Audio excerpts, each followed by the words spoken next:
高达45度的气温，学校却通知我们要到校军训，而且军训的规则十分奇怪。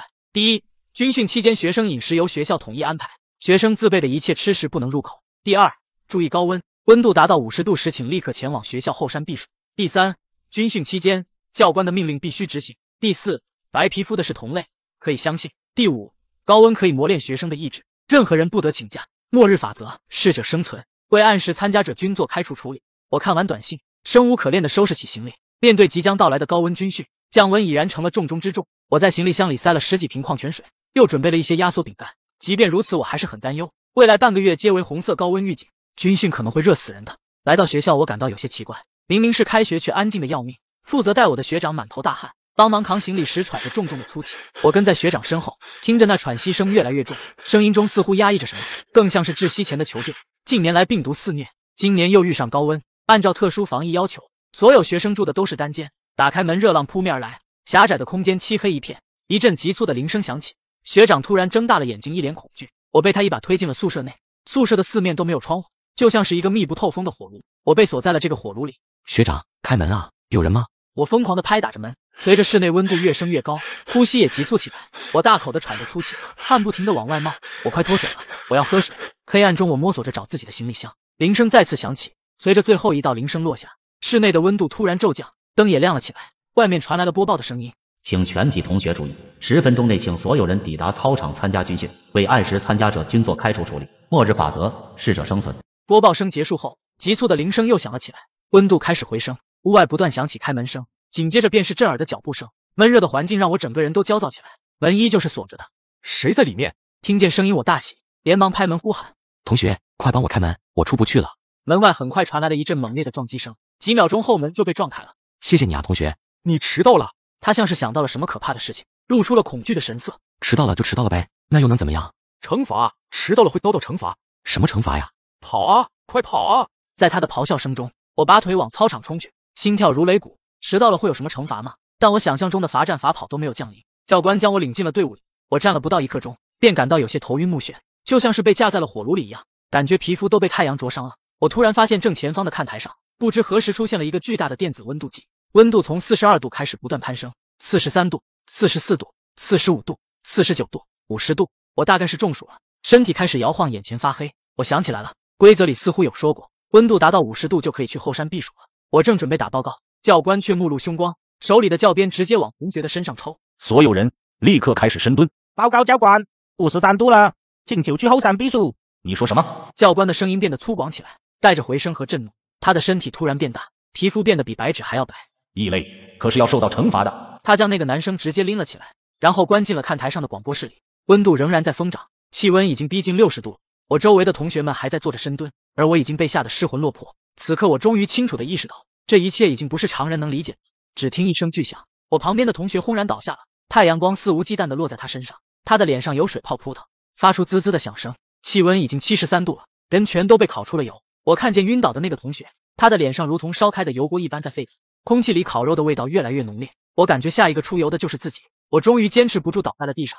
看来军训真的是会死人的。我醒来的时候，人已经躺在宿舍了，手里被人塞了一张纸条，遵守军训规则就能活命，但不要全信。我想起白天发生的一切，仍旧止不住的发抖。白天的最高温已经达到了75度，按理来说早就超出了正常人可以承受的温度。我突然想起了那个申请去后山避暑的男生，教官称他为异类，所以在这里能够承受高温的人才能活命吗？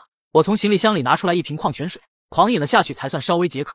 就在这时，有人敲响了我的门。陈杰同学集合了。我开门一看，竟然是帮我搬行李的那个学长。几个小时不见，他的皮肤更白了。学长强行拉着我去了操场，操场中间架起了柴火，教官们全都变成了可怕的巨人模样，围在柴火四周念诵着什么。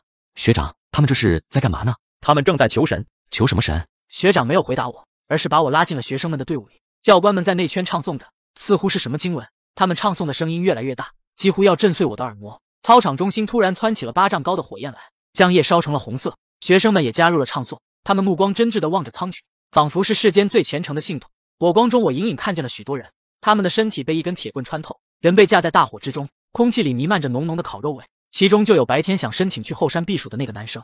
食物烤好了。周围所有人的目光都变得贪婪起来。学长在我身旁猛地咽了下口水，我听见哀嚎声自大火中传来，他们的声音越痛苦，我周围的人就越兴奋。我甚至看见有人流了一地的口水。所有人排队领取晚餐。教官开始切肉，然后分给学生。领到肉的学生全都狼吞虎咽地吃了起来。我被眼前的一切惊呆了。老天爷啊，这究竟是个什么学校啊？我想要逃跑，却被教官拦了下来。这是你的食物，快点吃下去。教官，我现在还不饿。你不想吃吗？那就和他们一样变成食物吧。原来不想吃人的都会被做成食物。教官拿来铁棍正要动手，我连忙狼吞虎咽地吃了起来，因为我还不想死。教官见状也满意的点了点头。晚餐结束后是自由活动的时间，我假装在校园里闲逛，其实是想找机会逃出学校。可我绕了好几圈后才发现，学校的大门已经不见了，就像是鬼打墙一样。无论我前往学校后山避暑，可提出避暑的人会被当作异类吃掉。我可以断定，前2条规则和事实其实都是相悖的。再结合纸条上所说，那我还未得到验证的剩余规则中，就一定有必须遵守的军训准则。结合以上线索，我整理出了一版真正的军训准则。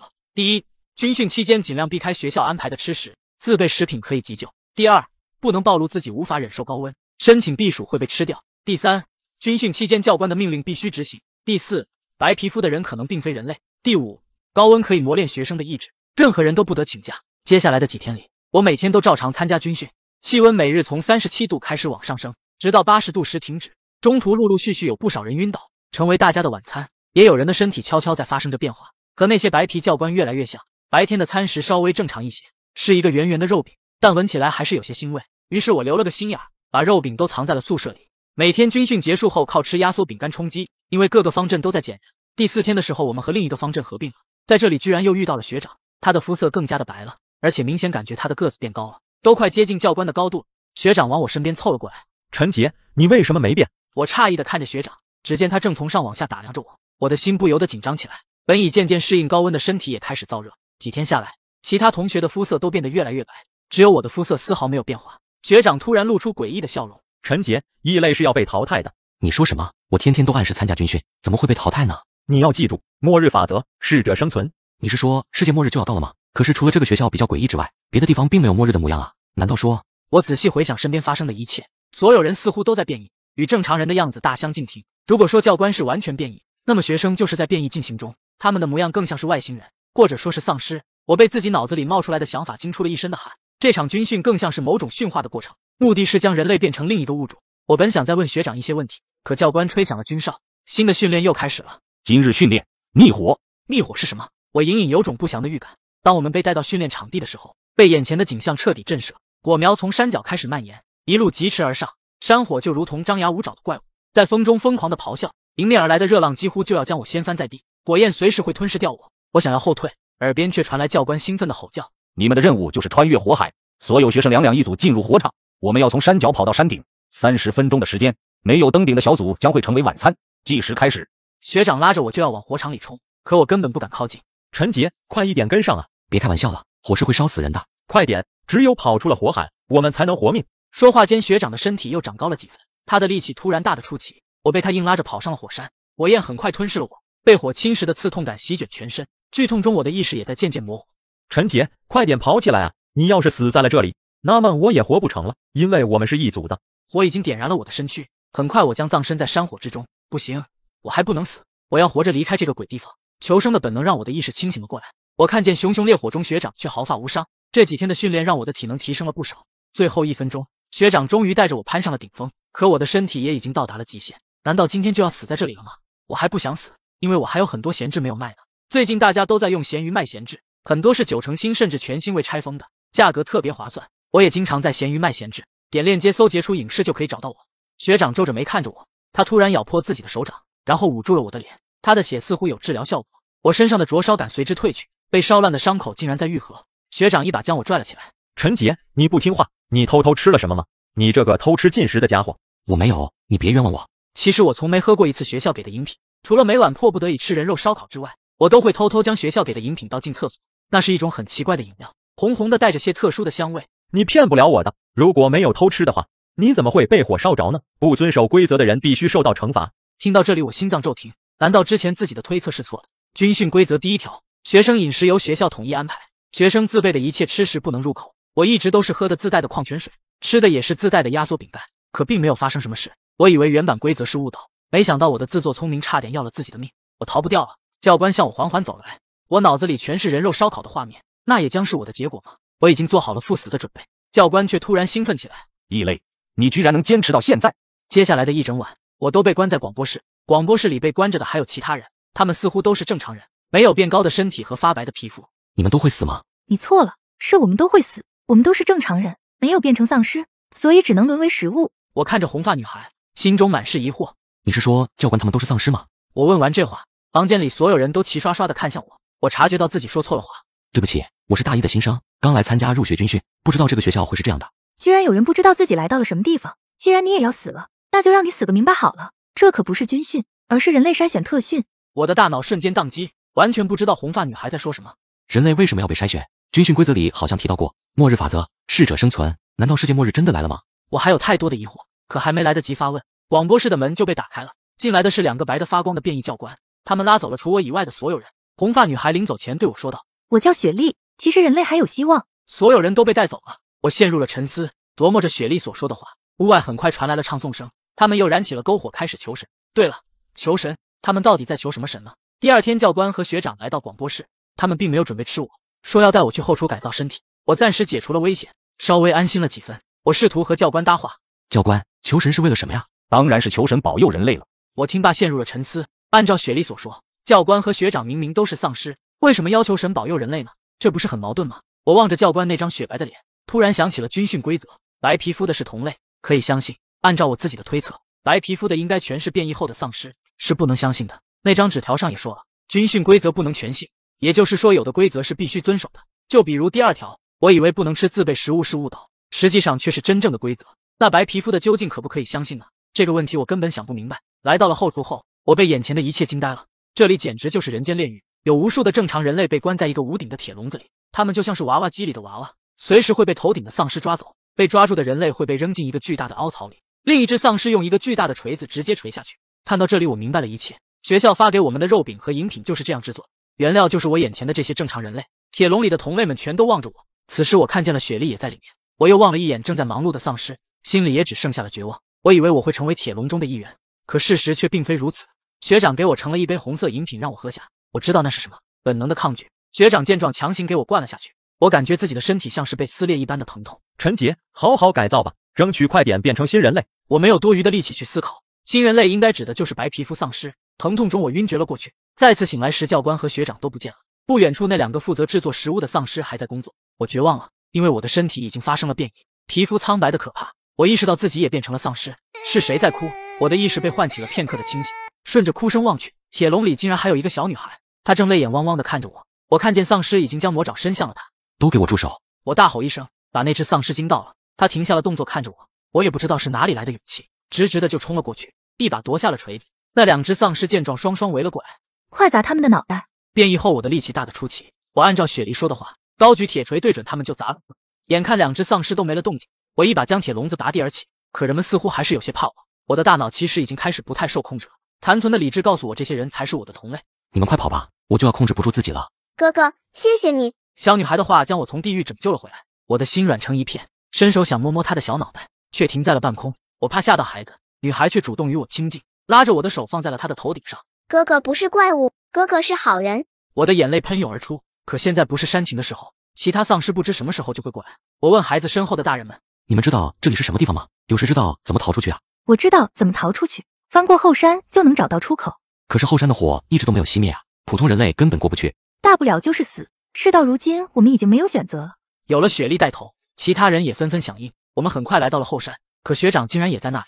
陈杰，你又犯规了，你想偷藏食物吗？学长，你清醒一点好不好？你也是人类啊。没错，你和我都是人类，你身后的那些才是异类。我又糊涂了，变成丧尸的我们才是人类吗？军训规则第4条，白皮肤的才是同类。小女孩拉住了我的手，我将她护在身后，反驳学长，不是这样的，我和你不一样。话音刚落，地面就震动了起来，紧接着温度开始下降，满山的火势竟然渐渐熄灭了。我睁大了眼睛，不敢相信自己看到的一切。不好了，洪水来了！地动山摇间，洪水席卷而来，很快就将地面的一切吞噬。跟着我的那些人大部分都被冲散，还有零星几人站在水中坚持。雪莉有些吃力了，我把她和女孩护在身后，现场只有我和学长还能稳住阵脚。她在狂笑，我却陷入了巨大的哀痛。你看到了吧，只有我们才能在这里生存下去。学长，这里究竟是什么地方？你好好想想，你是知道的。学长为什么会这样讲？我可是什么都不知道啊！难道是我失去了某些记忆吗？越是迫切想要回忆起什么，我的头就越发疼痛。急促的警报声在记忆的某个地方拉响，恍惚中，我看见了烈日下的尸横遍野，看见地动山洪后的一片狼藉，看见剧烈爆破后的烈火熊熊。我终于想起来了那个预言：2024年夏天的高温，全人类都以为这不过是一个季节的极端。8月末降温，人类还来不及高兴，气温就在10月骤升。根据专家推测，人类将在2024年尾迎来世界末日。末日来临之初，会有人同时感染上多种病毒，人类真正意义上的第一个丧尸就会诞生。为了迎接这场即将到来的末日灾难，最好的办法只有一个，那就是改造人类，让丧尸成为新人类，让人类在末世生存下去。这场所谓的军训其实是改造新人类的特训，专家们给特训取名为新人类计划。几个小有名气的专家凑在一起，研究出了一种能够让人体适应高温的冷却液。他们随机挑选人类注射冷却液，然后送进各国建立的改造基地。我们现如今就处在人为建造的模拟末世环境中。专家们为参与者们定下了一系列规则，目的就是为了在最短时间内让普通人变异，筛选出能够在末日存活的基因。在改造规则中，血液无法融合冷却液的人将被淘汰。末日法则：适者生存，弱者只会在将来物资匮乏的世界里成为食物。参与模拟的人一部分是自愿的，另一部分则是被随机选中的。无论是谁，只有真正适应了模拟环境，才能在这场特训中成为所谓的新人类。原本的人类在这里却成为了异类，而我并不是自愿来到模拟末世的，所以哪怕是被强行抹去了记忆，我也不愿主动去喝那些让我变成丧尸的饮品。回想起一切，我只觉得那些专家过于虚伪可恶。这个模拟世界中存在的可全是有血有肉的人了，既然是人，就不应该沦为实验品。学长还站在不远处看着我。山洪退去，一切都恢复了平静。学长，如果末世真的爆发了，你和我都活不到最后。不可能，我们可是新人类呀，肯定能活到最后的。呵呵，是吗？在我看来，你不过是只能靠化学药品维持机能的怪物罢了。陈杰，没想到你变成丧尸了还能保持清醒，对得起我偷偷给你塞的纸条。原来那张纸条是你塞给我的呀？没错，我是最早一批被送进来参加军训的人。那些专家自以为是的创造了一个规则世界，但处处都是漏洞。我能听出来雪莉话里对专家的不屑，但学长显然被他惹怒，怒吼着就要过来撕碎他。我迎了上去，很快就和学长扭作一团。混战之中，学长被雪莉山石爆了头。呵呵，不堪一击的怪物。专家们自以为创造的新人类很强大，在新人类计划特训中，他们用药剂来改变人体本身的机能，妄图创造出可以战胜自然的物种来。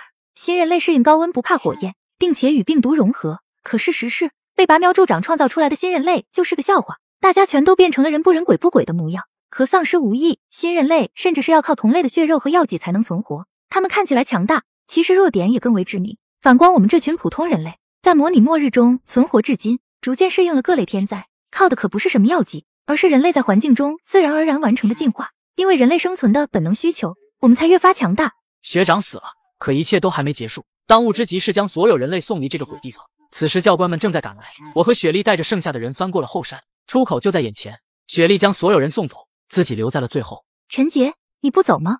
我如今这副模样怎么赶出去啊？你们快走吧，不要管我。别忘了军训规则，挨皮肤的是同类，可以相信，而我现在就是他们的同类，所以他们会相信我的。我只能留在模拟末世之中。雪莉的表情似乎有些难过，她望着我郑重承诺，我会想办法救你们的。我望着她，心中多了几分信念。这个世界还有更多无辜的人会被送进来，我亦做出了承诺。我也会尽我所能保护这里的每一个人类的。